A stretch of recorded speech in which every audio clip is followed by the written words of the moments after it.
ಬಂಧುಗಳೇ, ಹೇಗಿದ್ದೀರಿ ಎಲ್ಲರೂ? ಓಂ ನಮಃ ಶಿವಾಯದ ಮತ್ತೊಂದು ವಿಡಿಯೋಗೆ ನಿಮ್ಮೆಲ್ಲರಿಗೂ ಸ್ವಾಗತ. ಇವತ್ತಿನ ವಿಡಿಯೋದಲ್ಲಿ ನಾನು ನಮ್ಮ ಹಣದ ಹರಿವು ಹೆಚ್ಚಾಗಬೇಕು, ಜೊತೆಗೆ ನಮ್ಮಲ್ಲಿ ಇರುವಂತಹ ಒಂದು ಸಂಕಷ್ಟಗಳು ದೂರ ಆಗಬೇಕು, ಇದರ ಜೊತೆಗೆ ಹಣದ ಸುರಿಮಳೆ ಆಗಬೇಕು ಅಂದರೆ ಏನು ಮಾಡಬೇಕು ಅಂತ ಇವತ್ತಿನ ವಿಡಿಯೋದಲ್ಲಿ ನಾನು ನಿಮಗೆ ತಿಳಿಸ್ಕೊಡ್ತಾ ಇದ್ದೀನಿ.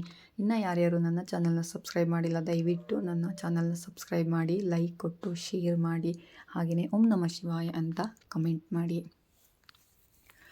ವೀಕ್ಷಕರೇ, ಮನುಷ್ಯನ ಜೀವನದಲ್ಲಿ ಕಷ್ಟಗಳು ಇದ್ದೇ ಇರುತ್ತೆ. ನಮ್ಮ ದೊಡ್ಡವರು ಹೇಳೋ ಹಾಗೆ ಕಷ್ಟ ಅನ್ನೋದು ಮನುಷ್ಯನಿಗೆ ಬರದೇನೆ ಮರಕ್ಕೆ ಬರುತ್ತಾ ಅಂತ ಹೇಳ್ತಾರೆ. ಆದರೆ ಅವ್ರು ಹೇಳೋ ಹಾಗೆ ಒಂದು ಪಕ್ಷ ಆ ಒಂದು ಕಷ್ಟ ಅನ್ನೋದು ಮರಕ್ಕೆ ಬಂದರೆ ಮರ ಹೇಗೋ ಗಟ್ಟಿಯಾಗಿ ನಿಲ್ಲುತ್ತೇನೋ, ಆದರೆ ಮನುಷ್ಯನಿಗೆ ನಿಲ್ಲಕ್ಕಾಗಲ್ಲ. ಯಾಕಂದರೆ ಮನುಷ್ಯನಿಗೆ ನೆಮ್ಮದಿ ಇಲ್ಲ ಅಂತಂದರೆ ಏನೂ ಮಾಡೋಕ್ಕಾಗಲ್ಲ. ಕಷ್ಟ ಯಾವಾಗ ಶುರುವಾಗುತ್ತೆ ಆವಾಗಿಂದನೇ ಮನುಷ್ಯ ತನ್ನ ನೆಮ್ಮದಿಯನ್ನು ಸಹ ಕಳ್ಕೊಳ್ತಾ ಬರ್ತಾನೆ. ಹಾಗಿದ್ದರೆ ನಮ್ಮ ಕಷ್ಟಗಳನ್ನೆಲ್ಲ ಪರಿಹಾರ ಮಾಡ್ಕೋಬೇಕು ಅಂತಂದರೆ ಏನು ಮಾಡಬೇಕು ಅನ್ನೋದನ್ನೇ ನಾನು ಈ ವಿಡಿಯೋದಲ್ಲಿ ನಿಮಗೆ ತಿಳಿಸ್ತಾ ಇದ್ದೀನಿ. ನಮ್ಮ ಅಡುಗೆ ಮನೆಯಲ್ಲಿರುವಂತಹ ಒಂದು ದಾಲ್ಚಿನ್ನಿ ಅಂದರೆ ಚಕ್ಕೆ ಲವಂಗ ಏನಿದೆ, ಇದರಿಂದ ನಾವು ಮಾಡುವಂತಹ ಒಂದು ಪರಿಹಾರದಿಂದ ನಮ್ಮ ಮನೆಯಲ್ಲಿ ಹಾಗೂ ನಮ್ಮ ಕಷ್ಟಗಳೆಲ್ಲವೂ ಸಹ ದೂರವಾಗಿ ನಮ್ಮ ವ್ಯವಹಾರದಲ್ಲಿ ಲಾಭ ಆಗೋದಕ್ಕೆ ಈ ಒಂದು ಚಕ್ಕೆ ಲವಂಗದಿಂದ ಒಂದು ಪರಿಹಾರನ ಮಾಡಿದ್ರೆ ನಿಮಗೆ ಒಳ್ಳೆಯದಾಗುತ್ತೆ.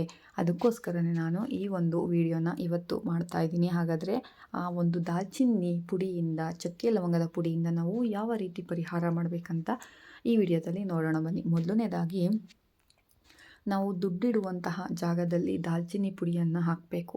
ಅದರಲ್ಲೂ ನಾವು ದುಡ್ಡಿಡುವಂತಹ ಜಾಗ ತುಂಬ ಶುದ್ಧವಾಗಿರಬೇಕು. ಇಲ್ಲ ಅಂತಂದರೆ ನಮ್ಮ ಬಳಿ ಇರುವಂತಹ ಹಣ ನೀರಿನಂತೆ ಖರ್ಚಾಗುತ್ತದೆ, ಜೊತೆಗೆ ನಮಗೆ ಹಣದ ಹರಿವು ಕೂಡ ಕಡಿಮೆ ಆಗುತ್ತೆ. ಆದ್ದರಿಂದ ನಾವು ದುಡ್ಡಿಡುವಂತಹ ಜಾಗವನ್ನು ತುಂಬ ಶುದ್ಧವಾಗಿಟ್ಟುಕೊಳ್ಳಬೇಕು. ಹಾಗೆ ನೀವು ಯಾವ ಜಾಗದಲ್ಲಿ ದುಡ್ಡನ್ನ ಇಡ್ತೀರಾ, ಮುಖ್ಯವಾಗಿ ಯಾವ ಜಾಗದಲ್ಲಿ ದುಡ್ಡನ್ನ ಇಡ್ತೀರಾ ಆ ಜಾಗದಲ್ಲಿ ನೀವು ದಾಲ್ಚಿನ್ನಿ ಪುಡಿಯನ್ನು ಹಾಕಿ ನೋಡಿ, ಆಗುವಂತಹ ಚಮತ್ಕಾರ ನಿಮಗೆ ಮುಂದಿನ ದಿನಗಳಲ್ಲಿ ಗೊತ್ತಾಗುತ್ತೆ. ಎರಡನೇದಾಗಿ ಡ್ರೆಸ್ಸಿಂಗ್ ಟೇಬಲ್. ಹೆಣ್ಮಕ್ಳು ಅಥವಾ ಮಹಿಳೆಯರು ಒಂದು ತುಂಬ ಆಕರ್ಷಣೀಯ ಜಾಗ, ಒಂದು ಫೇವ್ರೆಟ್ ಜಾಗ ಅಂತಲೇ ಹೇಳ್ಬೋದು ಡ್ರೆಸ್ಸಿಂಗ್ ಟೇಬಲ್ನ. ಯಾಕಂತಂದರೆ ಹೆಣ್ಮಕ್ಳು ಅಲಂಕಾರ ಮಾಡ್ಕೊಳ್ಳೋಕ್ಕೆ ನಿಂತರೆ ಅವ್ರಿಗೆ ಪ್ರಪಂಚದಲ್ಲಿ ಏನಾಗ್ತಾ ಇದೆ ಅನ್ನೋ ಒಂದು ಪರಿಜ್ಞಾನ ಕೂಡ ಇರಲ್ಲ. ಅಷ್ಟು ಮುಳುಗಿ ಅವರು ಒಂದು ಅಲಂಕಾರದಲ್ಲಿ ಮುಳುಗಿರ್ತಾರೆ ಈ ಒಂದು ಡ್ರೆಸ್ಸಿಂಗ್ ಟೇಬಲ್ ಮುಂದೆನೇ. ಹಾಗಾಗಿ ಈ ಡ್ರೆಸ್ಸಿಂಗ್ ಟೇಬಲಲ್ಲಿ ಹೆಣ್ಮಕ್ಳು ಸೌಂದರ್ಯ ವರ್ಧಕಗಳನ್ನು ಇಡುವಂತಹ ಜಾಗ. ಈ ಒಂದು ಜಾಗದಲ್ಲಿ ದಾಲ್ಚಿನ್ನಿಯ ಪುಡಿಯನ್ನು ಹಾಕಿ, ಹಾಗೆ ಇದರ ಮುಂದೆ ಯಾರು ಡ್ರೆಸ್ ಮಾಡ್ಕೊಳ್ತಾರೋ ಅವರ ಮನಸ್ಸು ಯಾವುದೇ ರೀತಿಯಾದಂತಹ ನೆಗೆಟಿವ್ ಎನರ್ಜಿ ಇಲ್ಲದೇ ಯಾವಾಗಲೂ ಸಹ ಪಾಸಿಟಿವ್ ಎನರ್ಜಿಯಿಂದ ಕೂಡಿರುತ್ತೆ. ನಮ್ಮ ತಲೆಯಲ್ಲಿರುವಂತಹ ಕೆಟ್ಟ ಕೆಟ್ಟ ಆಲೋಚನೆಗಳೆಲ್ಲ ದೂರ ಆಗಿ ಒಳ್ಳೆಯ ಆಲೋಚನೆಗಳು ಬಂದು ನಮಗೆ ಬೇರೆ ಬೇರೆ ರೀತಿಯಾದಂತಹ ಕೆಲಸ, ಬೇರೆ ಬೇರೆ ರೀತಿಯಾದಂತಹ ಆದಾಯ ಮೂಲಗಳು ಬರುವಂತಹ ಕೆಲಸ ಮಾಡುವಂತಹ ಒಂದು ಹುಮ್ಮಸ್ಸಿನ ಮನಸ್ಸು ನಮ್ಮದಾಗುತ್ತೆ. ಆದ್ದರಿಂದ ಡ್ರೆಸ್ಸಿಂಗ್ ಟೇಬಲ್ನಲ್ಲೂ ಸಹ ಮರಿದೇ ಇರೋ ಥರ ನೀವು ದಾಲ್ಚಿನ್ನಿ ಪುಡಿಯನ್ನು ಹಾಕಿ, ನಿಮ್ಮ ಮನೆಗೆ ನೆಂಟರು ಯಾರಾದರೂ ಬಂದಿದ್ದರೆ ಆವಾಗಲೂ ಸಹ ನಿಮ್ಮ ಡ್ರೆಸ್ಸಿಂಗ್ ಟೇಬಲ್ಗೆ ನಿಮ್ಮ ಸೌಂದರ್ಯವರ್ಧಕಗಳನ್ನು ನೋಡಿ ದೃಷ್ಟಿಯಾಗಿದ್ದರೂ ಸಹ ಅದು ನಿಮ್ಮ ಮೇಲೆ ಕೆಟ್ಟ ಪರಿಣಾಮ ಬೀರುತ್ತೆ. ಆದ್ದರಿಂದ ಈ ಒಂದು ಕೆಲಸನ ಮಾಡಿ. ಹಾಗೆ ಮೂರನೇದು ಸ್ನಾನ ಮಾಡುವಂತಹ ಕೋಣೆ. ನಾವು ಸ್ನಾನ ಮಾಡುವಂತಹ ಕೋಣೆಯಲ್ಲೂ ಸಹ ನಾವು ದಾಲ್ಚಿನ್ನಿ ಪುಡಿಯನ್ನು ಹಾಕಬೇಕು. ಇದರಿಂದ ಸ್ನಾನದ ಕೋಣೆಯಲ್ಲಿರುವಂತಹ ನೆಗೆಟಿವ್ ಎನರ್ಜಿಗಳೆಲ್ಲವೂ ಸಹ ದೂರವಾಗಿ ಪಾಸಿಟಿವ್ ಎನರ್ಜಿ ನಮ್ಮ ಮೈ ಮನಸ್ಸಿನಲ್ಲಿ ತುಂಬಿಕೊಳ್ಳುತ್ತೆ.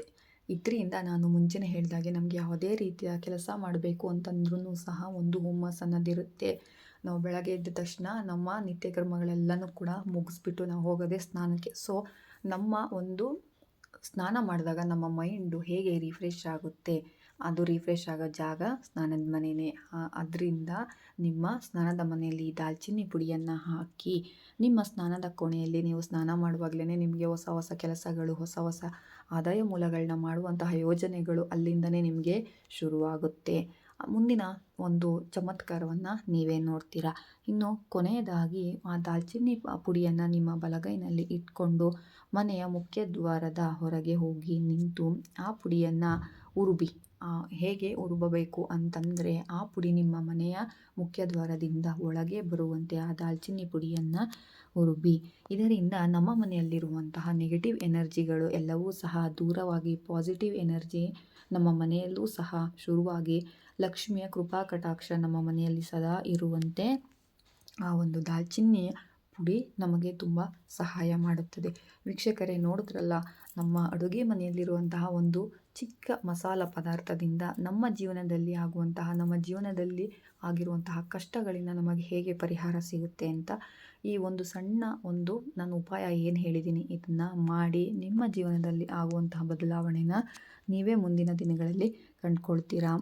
ಈ ವಿಡಿಯೋ ನಿಮಗೆ ಇಷ್ಟ ಆಯಿತು ಅಂತ ನಾನು ಭಾವಿಸ್ತೀನಿ. ಹಾಗೆಯೇ ಇಲ್ಲಿವರೆಗೂ ನನ್ನ ವಿಡಿಯೋನ ನೋಡಿದ್ದಕ್ಕಾಗಿ ಧನ್ಯವಾದಗಳು.